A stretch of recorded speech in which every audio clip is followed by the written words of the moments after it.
I've been interested in wildlife for many years, but filming wildlife I've only been doing recently, and it's really shown me a different side to many of the subjects that I've been filming, and that's really reinforced an interest in them.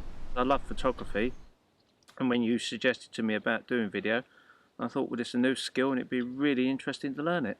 It's opened my eyes to an amazing side of wildlife, especially the macro.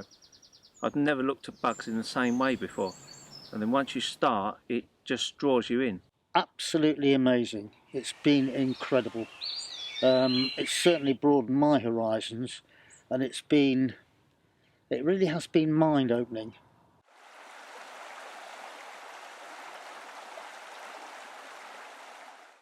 It is lovely to see other people's shots, and there are several people that have got amazing shots that I would love to have got myself. But you have to look at it from a practical point of view. You can't be everywhere. But sometimes it is frustrating when you see an amazing shot by somebody else and think, I wish I'd taken that. This spring we had the opportunity to go and film some cranes. We got a tip off that there were some nearby, and we thought it would be a great chance to see them. They're really big birds, should have been really easy. In reality we got there, they were quite distant, it was a bit windy, so there was quite a lot of camera shake, and it was more difficult than we anticipated. Wildlife filming is unpredictable, to say the least. You can never be everywhere, and the amount of times that I've come back from shooting one thing to find out that I've missed another bird or another animal. The other day was a prime example, filming leafcutter bees, only to be told that a couple of visitors had just been watching a chrysalis hatch. It's so unpredictable. They're not tame animals, so you never know quite where it's going to face or where it's going to move to next. Often wildlife doesn't do what you want it to do. A lot of animals are very elusive, and they don't hang around. So a way we combat that is using long lenses. And we, in particular, use bridge cameras, which have a very long zoom, and they're absolutely fantastic because the wildlife doesn't know you're there, and we can zoom in and see those finer details that you don't always see when you're standing hundreds and hundreds of meters away, or you see a bird flying in the sky. What was really good about using a boat or a vehicle or like a pop-up hide or using a hide is that the animals don't really recognise you as human or people, so that they're not really bothered by you being there filming them. Creatures like hares, having a vehicle can make a world of difference because they don't perceive the vehicle as a threat. So therefore you can get right up close, film them, you're not disturbing them, and they'll just act naturally, which is amazing for your film. Throughout the year we've used lots of different styles of filming and different camera techniques and different cameras themselves. We've used GoPros, which are cameras you mount onto the side of cars, you can mount them onto boats, and in all different various situations. We attach one to a drone and flew it across the ooze washes, and it gives you a really beautiful field of view, almost like you are flying as a bird. Through filming wildlife I've come to look in more detail at some of the smaller things on the reserve. In particular I've been looking at macro subjects. So the other day I was just filming some ants on the path, which normally I'd step right over the top of, but it was really great just to film them going in and out of their nest. The macro workshop was wonderful because the moth trap had been put out the night before, moths collected, and there were these wonderful ones, the big hawk moths, and we put them on little backgrounds of wood with various different backgrounds of bark and this, that and the other, and it really, you know, Adam advised us on working with aperture, focus, everything else, and it was, I mean, I truly learned a tremendous amount on that.